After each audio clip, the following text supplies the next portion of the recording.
ரஷ்யாவில் மருத்துவம் பயில சிறந்த ஒரு அரிய வாய்ப்பு.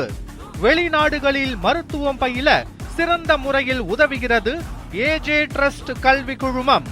பெரியபாளையம் அருகே போலீசார் சோதனையில் சட்டவிரோதமாக கடத்தி வரப்பட்ட 550 போதை மாத்திரைகள் பறிமுதல் செய்து 3 பேரை போலீசார் கைது செய்தனர். திருவள்ளூர் மாவட்டம் பெரியபாளையத்தில் பள்ளி மாணவர்கள் மற்றும் இளைஞர்களுக்கு போதை மாத்திரைகள் விற்பனை செய்யப்படுவதாக கிடைத்த ரகசிய தகவலின் பேரில் காவல்துறையினர் தீவிர கண்காணிப்பில் ஈடுபட்டனர். அப்போது சந்தேகத்திற்கிடமாக நடமாடிய மூவரை பிடித்து விசாரணை நடத்தியதில் அவர்களிடமிருந்து 550 தடை செய்யப்பட்ட போதை மாத்திரைகள் பறிமுதல் செய்யப்பட்டன. மும்பையிலிருந்து ஆன்லைன் மூலம் மாத்திரைகளை வாங்கி மாணவர்கள் மற்றும் இளைஞர்களுக்கு விற்பனை செய்ததாகவும் சிலருக்கு ஊசி மூலம் செலுத்தியதாகவும் அவர்கள் ஒப்புக்கொண்டதாக போலீசார் தெரிவித்தனர்.